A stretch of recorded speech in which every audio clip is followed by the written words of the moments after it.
국민 지갑 수호 프로젝트 경제 속입니다. 가족 중에 청소년 있으시면 잘 들으셔야겠습니다. 청소년들이 SNS로 대출 사기를 당하거나 이른바 대리입금을 이용했다가 연이자율 1000%가 넘는 고금리에 고통받는 일이 심심찮게 벌어지고 있다고 합니다. 금융감독원 연결해서 청소년을 상대로 한 불법 금융 현실 알아보겠습니다. 이다영 조사장님, 안녕하세요. 네, 안녕하세요. 예, 대리입금 10대들 사이에서는 익숙할 수 있겠지만 오히려 어른들에게 생소할 텐데요. 대리입금 먼저 설명해 주시죠. 네, 사고 싶은 물건이 있는데 돈이 부족했던 경우 다들 한 번쯤 있으실 텐데요. 대리입금은 청소년들이 사고 싶은 물건이 있어 급하게 돈이 필요할 때 SNS를 통해 모르는 사람에게 돈을 잠깐 빌리는 것을 말합니다. 주로 좋아하는 아이돌 가수의 앨범이나 콘서트 티켓 등을 사고 싶어 하는 청소년들이 이용하는데 10만 원 안팎의 돈을 일주일 정도 잠깐 빌리는 것이 대표적입니다. 예, 소액의 돈을 단기로 빌리는 건데 사실 구조가 사채랑 비슷하지 않나요? 이렇게 돈 빌렸다가 피해를 보는 사례 실제로 보면 너무 심각하다면서요. 네, 대표적인 피해 사례를 한 가지 소개해 드리겠습니다. 좋아하는 아이돌 가수의 새 앨범이 사고 싶었던 A양은 우연히 SNS를 통해 대리입금을 알게 되었고 일주일 동안 10만 원을 빌리면서 수고비 2만 원을 얹어 총 12만 원을 갚기로 약속합니다. 하지만 기한 내에 돈을 갚지 못했던 A양은 매 시간마다 2천 원의 지각비를 내야 했는데요. 결국 한 달이 지나 A양은 원금과 수고비 그리고 지각비를 포함해 총 100만 원이 넘는 돈을 갚아야 했습니다. 네, 10만 원 빌렸는데 한 달 뒤 이자가 100만 원, 바로 연이율 1000% 사례군요. 당한 학생은 정말 힘들었을 것 같아요. 그렇습니다. 이 지각비로 불리는 연체료가 2천 원 내외이기 때문에 청소년들이 위험성을 간과하기 쉬운데요.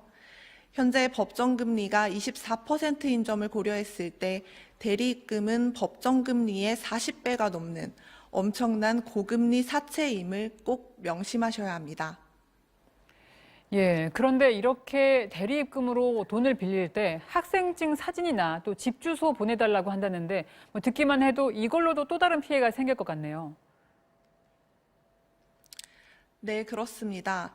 당장 돈을 갚지 않을 경우 집 주소로 찾아가겠다, 다니는 학교 등 신상 정보를 인터넷에 유포하겠다는 전화 협박에 시달리기도 합니다.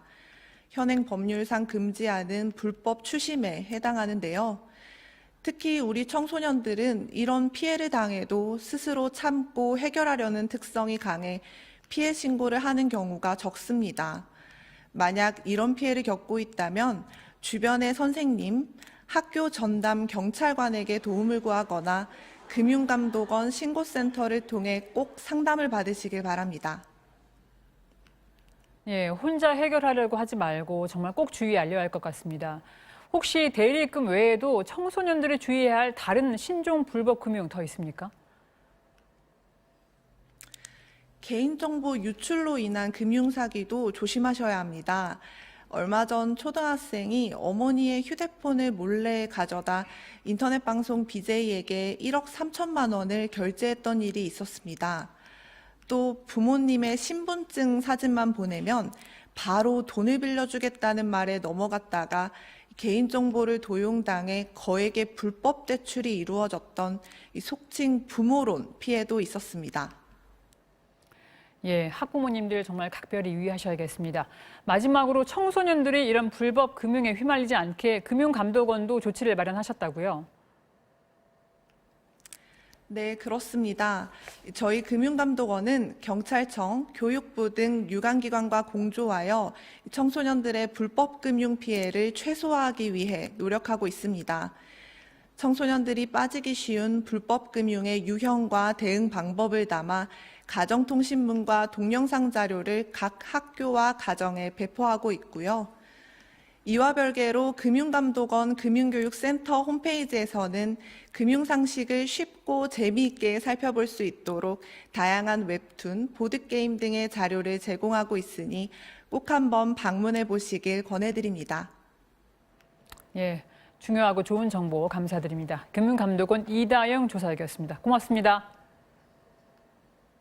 네, 감사합니다.